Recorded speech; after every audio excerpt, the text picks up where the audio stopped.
Wahai muslim, kematian sedang mengejarmu. Ada satu fenomena teman-teman sekalian yang kita semua bisa lihat di depan mata kita, yaitu masalah kematian. Risalah ini akan kami sampaikan kepada orang yang sehat dan sakit, orang yang kaya dan juga miskin, para pemimpin dan masyarakat, orang cerdas dan juga orang yang bodoh, laki-laki dan perempuan, anak kecil ataupun orang dewasa. Ingatlah saudaraku, kita akan mengakhiri kehidupan dunia ini. Ada batas waktu di mana kita semua akan meninggalkannya. Semua yang kita kumpulkan dari rumah yang mewah, kendaraan yang kita banggakan, pasangan hidup, apa saja dari pakaian, bahkan perlengkapan dan pernak-pernik kehidupan ini, semuanya akan ditinggal. Pasti kita akan meninggalkannya. Nabi SAW bersabda dalam sebuah hadis yang sahih, kalau anak Adam meninggal dunia, akan ikut bersamanya ke kuburan 3, keluarganya, hartanya dan amalnya, serta akan pulang 2, keluarganya akan pulang. Secinta-cintanya seorang istri pada suaminya, pasti dia tidak akan pernah menginap di kuburan itu, dia akan pulang. Cinta-cintanya seorang suami pada istrinya juga tidak akan tinggal menemani istrinya di kuburan. Orang tua dengan anak, teman dengan temannya, bawahan dengan atasannya, semuanya akan meninggalkan kuburan tersebut. Begitu juga dengan harta, mobil semewah apapun hanya diparkir di pagar kuburan. Setelah itu akan dibawa pulang menjadi warisan. Yang tinggal bersama kita hanya satu, amal kita, yang selama ini selalu kita lalaikan. Mikrofon masjid dengan keras, panggilan dari Allah, hayya 'alas shalah, hayya 'alal falah, ayo salat, ayo menuju kepada kemenangan, kita lalaikan. Orang miskin yang mengetuk-ngetuk kaca mobil, di sebelah rumah orang miskin tidak makan, mengulurkan tangannya, lalu syaitan membisikkan kuping kita mengatakan, orang itu masih muda, masih kuat, lalu kita mengiyakan syaitan sehingga kita tidak mengeluarkan sedekah tersebut. Al-Quran hanya menjadi hiasan, berbangga-bangga dengan kertasnya, dengan sampulnya yang bagus, penerbitnya yang dikenal, atau yang bestseller yang dijual di pasar-pasar. Bukan lagi berfungsi sebagai ayat-ayat Allah, peringatan yang harus dibaca dan jadi prinsip hidup, hanya menjadi sebuah kenangan saja. Begitu juga dengan orang tua yang dilupakan, hanya kena jabatan yang sudah naik, harta yang sudah mulai melimpah, memiliki pasangan yang cantik, anak-anak yang banyak, sehingga orang tua di kampung halaman dilupakan. Telepon pun hanya setahun sekali. Tidak ada lagi kejar pahala dan surga dari kedua orang tua. Padahal seorang salafus saleh pernah menemukan salah satu orang tuanya meninggal, lalu dia menangis terisak-isak. Kemudian murid-muridnya menanyakan, kenapa anda menangis? Kata dia, sungguh satu pintu surga sudah tertutup untukku, maka tertinggal satu lagi. Dan sekian banyak fenomena dalam kehidupan kita yang kita lalaikan, saudaraku seiman. Dengarkan dan renungi baik-baik bagaimana Allah mengingatkan dalam kitabnya tentang masalah hari pulang ini. Yang pertama, disebutkan di dalam Al-Quran surah Al-Baqarah ayat 281. Allah berfirman dan kekal ditilawakan oleh orang-orang beriman sampai hari kiamat. A'udzu billahi minasyaitonir rajim. Wattaqu yawman turja'una fihi ila Allah, thumma tuwaffa kullu nafsin ma kasabat wa hum la yuzlamun. Takutlah kalian, persiapkanlah diri kalian, fikirkanlah baik-baik, masuk semua dalam makna wattaqu. Hati-hatilah kalian dengan hari di mana kalian akan dikembalikan kepada Allah. Kemudian setiap jiwa akan diberikan balasan dan laporan dari amal-amalnya, baik ataupun buruk, dan mereka tidak akan dizalimi sedikit pun. Kalau hari ini teman-teman kita melihat seseorang kerabat kita, teman sejawat kita, partner bisnis kita dibungkus dengan kain kafan dan meninggal, dan kita mengantar ke kuburan sebagaimana mungkin itu sudah pernah kita lakukan, maka satu waktu nanti kita yang akan diantar. Teman-teman sekalian masih malas sholat, sholatlah teman-teman sebelum anda disolati oleh orang-orang.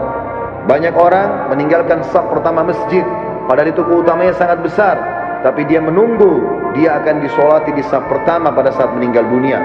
Ini kerugian, penyesalan akan datang terakhir, saudaraku seiman. Dalam ayat lain Allah berfirman dalam surah Al-Baqarah ayat 48, A'udzu billahi minasyaitonir rajim. Wattaqu yawman la tajzi nafsun an nafsin syai'a wa la yaqbalu minha syafa'atun wa la yu'khadhu minha 'adlun wa la hum yunsarun. Hati-hatilah kalian, perhatikan baik-baik, renungi baik-baik kata Allah. hari di mana tidak ada lagi jiwa bisa membantu jiwa yang lain, dan tidak akan diterima lagi rekomendasi-rekomendasi, pertolongan-pertolongan, dan juga tidak akan pernah ada yang bisa memenangkan. Di dalam ayat yang lain juga Allah mengingatkan surah Luqman, surah nomor 31 dalam Al-Quran ayat 33. A'udzu billahi minasyaitonir rajim. Ya ayyuhan nas, ya ayyuhan nas ittaqu rabbakum wakhshaw yawman la yajzi walidun an waladihi wala mauludun huwa jazin an walidihi syai'a. Inna wa'dallahi haqqun fala taghurrannakumul hayatud dunya wala yaghurrannakum billahil gharur. Artinya, hai sekalian manusia, wahai manusia, Allah panggil.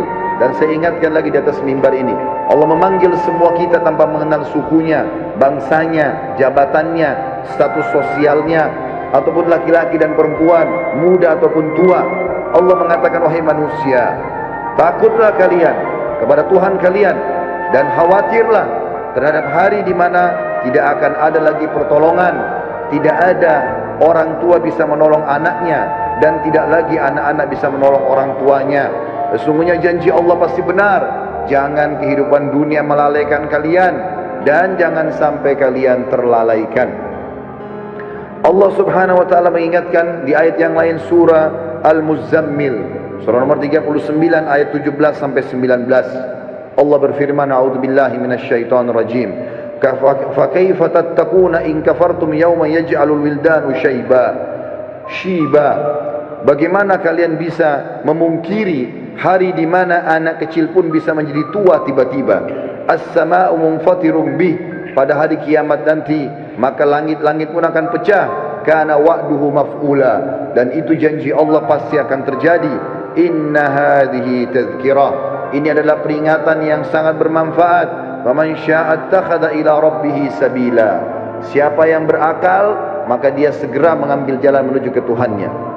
Saudaraku seiman, ada seorang soleh dulu kaya raya di zaman tabi'in di Irak. Dia lagi duduk di kebun kurmanya. Orang ini kebetulan sering ibadah, rajin sekali ibadah. Satu waktu dia pernah lalai beribadah. Ada beberapa waktu dari amal-amal sunnah yang dia tinggalkan, bukan amal wajib. Lalu kemudian di kebun kurmanya dia duduk, dan seringkali dalam beberapa hari di mana dia lalai itu, dia menyuruh pegawainya memetik kurma-kurma yang masih segar, ditaruh di depannya, lalu dia menyuruh semuanya bubar untuk dia nikmati sendiri kurma itu. Pada saat dan kebunnya ini ditutup dengan pagar yang sangat tinggi, tidak ada yang bisa masuk, penjaga kalian yang sangat ketat. Maka pada saat dia lagi duduk menikmati kurma tersebut, tiba-tiba di depannya semak belukar ya, bergerak seakan-akan ada orang. Maka dia sambil marah mengatakan, siapa kamu? Begitu beraninya kamu masuk ke dalam kebunku tanpa izin. Maka tiba-tiba keluar dari semak belukar tersebut orang yang dia tidak kenal.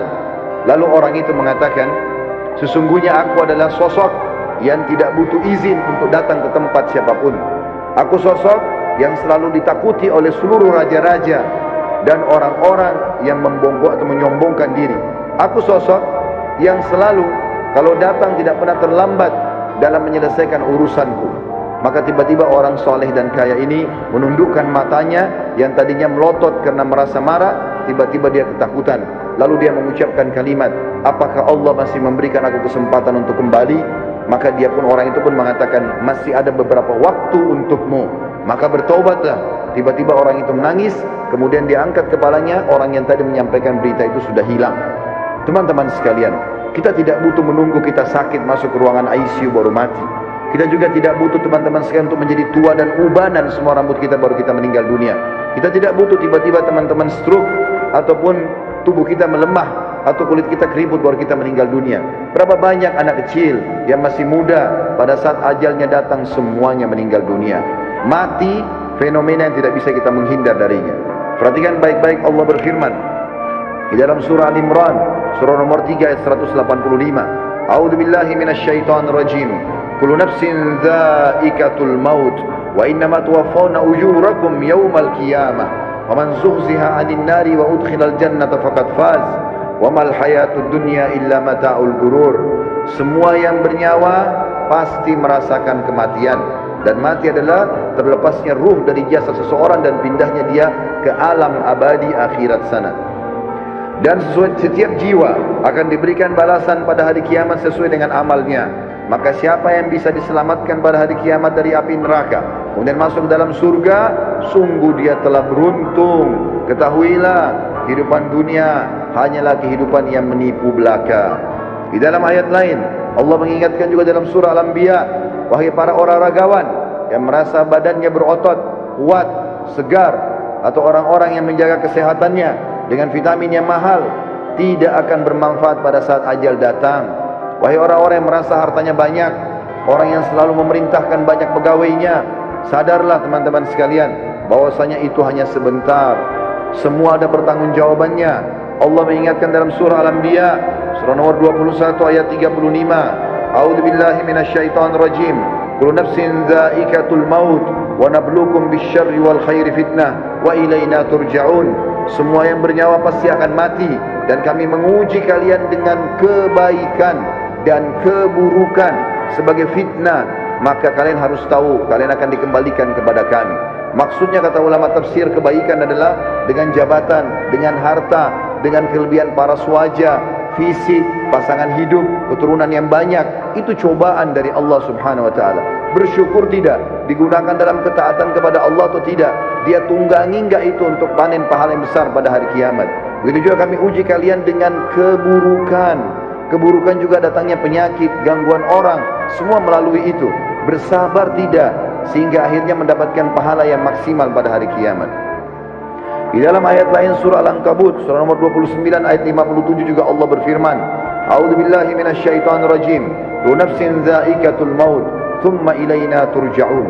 Semua yang bernyawa pasti akan mati.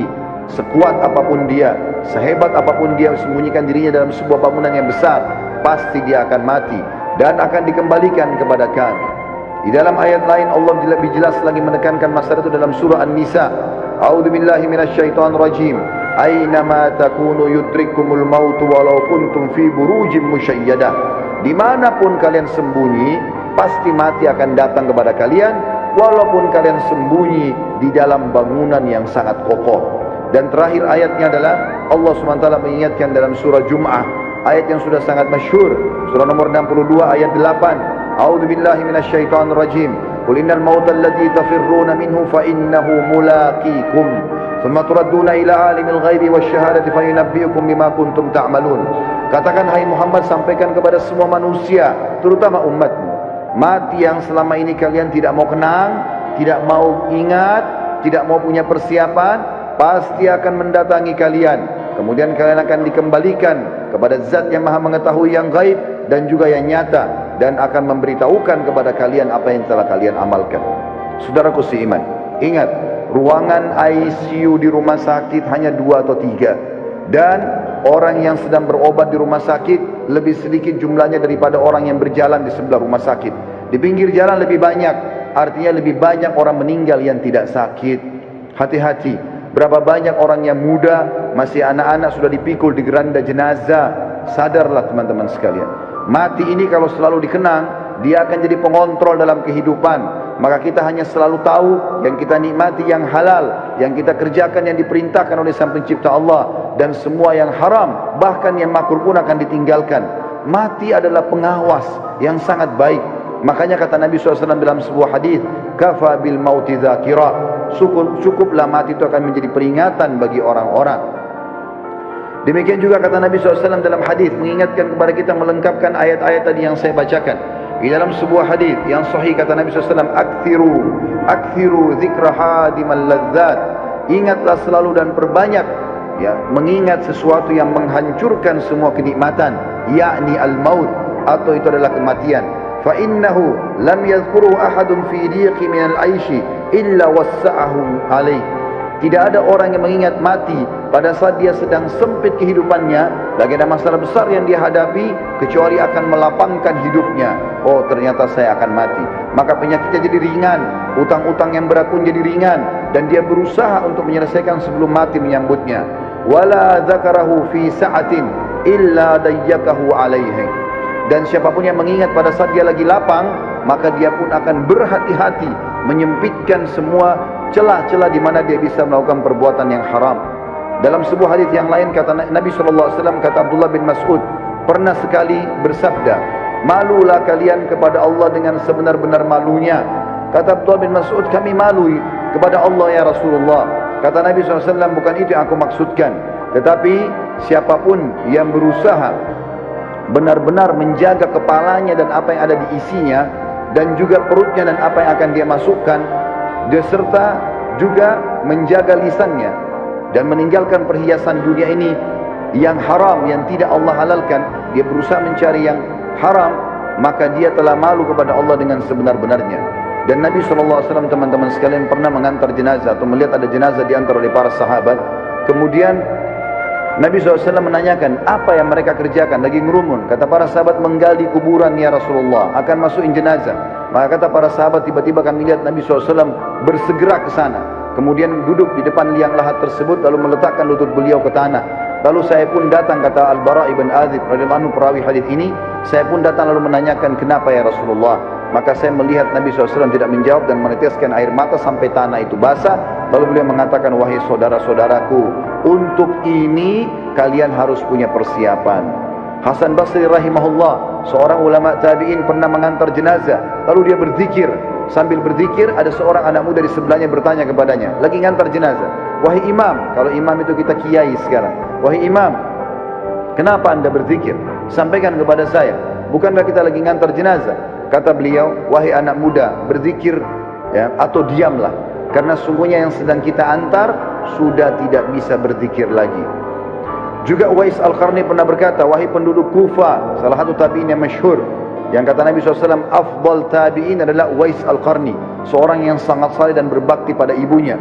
Dia mengatakan, wahai penduduk Kufa, kota yang dia meninggal di sana, sesungguhnya kalau kamu sedang tidur, kamu sedang berbantalkan kematian. Oleh karena itu, kalau kamu masih sempat bangun, maka ketahuilah kau satu waktu tidak akan bangun lagi. Begitu juga dengan Al-Lubaydi. Al-Lubaydi ini seorang tabi'in yang menyeriwayatkan tentang Abu Ishaq rahimahumullah. Dia mengatakan, aku selalu melihat Abu Ishaq mengeluarkan dari kantongnya sekertas-kertas, selalu membaca. Setiap habis sholat dibaca sama dia. Saya tidak pernah nanya selama hidupnya, dan pada saat dia meninggal, saya pun mendapatkan kertas itu di kantongnya, lalu saya membaca. Ternyata isinya adalah, wahai Abu Ishaq, perbaguslah amalanmu, sesungguhnya ajalmu telah dekat. Wahai Abu Ishaq, perbaguslah amalmu, sesungguhnya ajalmu sudah dekat.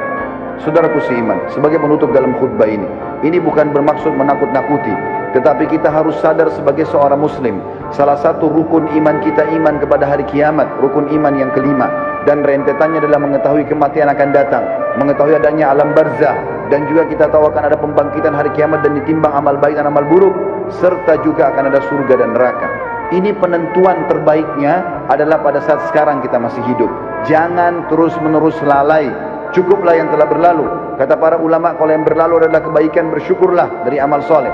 Kalau perbuatan buruk, maka bertaubatlah.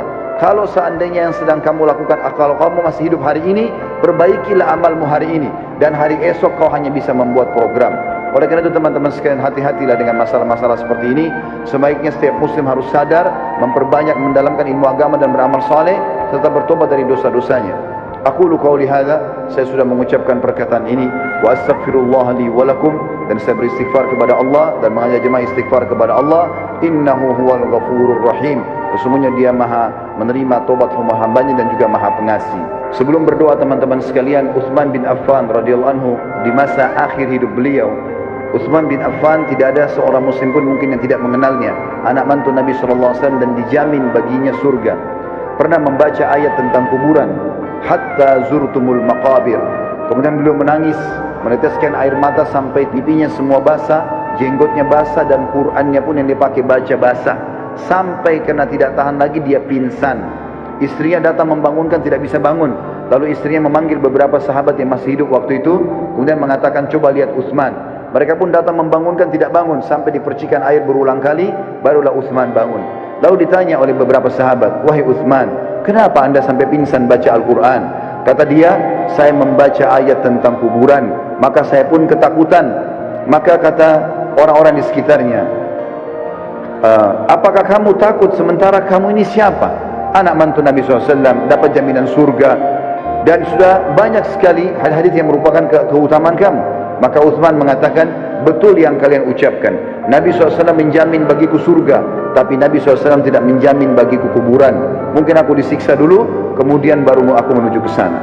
Oleh karena itu teman-teman sekalian, tidak ada jaminan bagi seseorang kalau dia akan selamat, dan yang akan menyelamatkan dia hanya diri dia sendiri. Makin ikhlas, makin banyak amal, maka makin selamatlah dia. Ada hadis Nabi SAW tentang hari Jumat, dua buah hadis yang memerintahkan kita untuk berdoa. Yang pertama teman-teman sekalian adalah hadis riwayat Imam Muslim. Kata Nabi SAW, hari Jumat ada waktu pasti diterima doa. Dan itu kata Nabi SAW, kejarlah pada saat imam atau khatib sedang duduk di khutbah kedua sampai diiqamahkan solat. Makanya semua khatib-khatib di mimbar kaum muslimin pasti berdoa di khutbah kedua, karena tahu itu waktu mustajab. Dalam hadis yang lain riwayat An-Nasa'i, kata Nabi SAW, Jumat 12 waktu, dari subuh sampai maghrib. Tidak ada seorang muslim yang berdoa di 12 waktu itu kecuali diijabah oleh Allah, dan perbanyak doa selepas asar sampai terbenam matahari. Maka jangan sia-siakan dua waktu ini. Sekarang kita hadirkan hati dan pikiran kita untuk berdoa kepada Allah Subhanahu wa taala, semoga Allah kabulkan. Dan sebentar selepas asar sampai menjelang maghrib, maka berdoalah dan sampaikan hajatmu wahai saudaraku kepada Tuhanmu, karena Tuhanmu Maha Pengampun dan Maha penerima taubat hamba-hambanya. Alhamdulillahi Rabbil Alamin. Kami memuji-Mu ya Allah sebagaimana layak Kau dipuji sebagai pencipta. Kami tahu dan yakin Engkau sedang melihat kami, kerana Engkau Maha melihat. Mendengar kami, kerana Engkau Maha mendengar. Dan mengetahui semua niat dan gerak-gerik kami, kerana Engkau Maha mengetahui. Kami tidak berkumpul di rumah-Mu ini ya Allah kecuali untuk menjalankan salah satu perintah-Mu. Maka terimalah amal ini dengan pahala yang sempurna. Ya Allah, terimalah seluruh amal-amal kami yang telah kami lakukan dari awal kami balik, semuanya dengan pahala yang sempurna. Begitu pula yang sedang kami kerjakan, begitu juga yang akan kami kerjakan sampai menjelang ajal datang nanti. Begitu juga dengan amal kedua orang tua kami dan seluruh kerabat kami. Ya Allah, ampunilah kami, kedua orang tua kami, seluruh kerabat kami, muslimin dan muslimat, mukminin dan mukminat, yang hidup dan juga yang sudah meninggal. Ya Allah, kami mohon kepada-Mu agar Engkau menjadikan negeri kami Indonesia negara yang aman, tentram, damai. Seluruh umat Islam di bawah naungan ukhuwah Islamiyah, diangkat perselisihan di antara mereka, dan dalam ibadah mereka kembali kepada wahyu Al-Quran dan Sunnah. Dan karuniakan kami ya Allah pemimpin muslim yang adil, yang kembali kepada Al-Quran dan Sunnah, meninggikan agama-Mu ya Allah, dan menyebarkan keadilan serta kemakmuran di tengah-tengah masyarakat. Lunasilah utang negeri ini, dan jadikanlah negeri kami negeri yang makmur, tentram, dan menjadi contoh bagi negara-negara yang lain. Dan kami mohon kepada-Mu ya Allah agar Engkau menolong saudara kami di Palestina, di Syria, di Yaman, di Irak, di Myanmar, di Ahsa, dimanapun mereka berada sedang tertindas. Ikhlaskan niat mereka, terima para syuhada mereka, mulakan Islam di tangan mereka dan tangan kami semua, serta ikut sertakan kami bersama mereka di pahala, baik dengan doa, dengan harta, juga dengan jiwa kami. Dan ya Allah, satukanlah kami semua yang hadir di majlis ini di Jumat yang mulia ini di surga Firdaus tanpa hisab. Wa sallallahu nabiyana Muhammadin walhamdulillahi rabbil alamin. Inna Allah ya'muru bil adli wal ihsan. Ketahuilah saudaraku seiman, Allah selalu menyuruh kita berbuat kebaikan dan keadilan. Wa yanha 'anil fahsya'i wal munkari wal baghi. Allah larang perbuatan mungkar, keji dan maksiat. Ya'idukum la'allakum tadhakkarun. Itu peringatan dari Allah, jadikan sebagai pegangan hidup kalian. Fadhkurullahal azim yadhkurkum. Ingat selalu Allah, Allah akan ingat kepada kalian. Washkuruhu ala ni'ami yazidkum. Syukuri nikmatnya, dia pasti akan tambah. Wala zikrullahi akbar. Mengingat Allah adalah amal yang paling besar. Wa aqimis shalah, dan dirikanlah salat.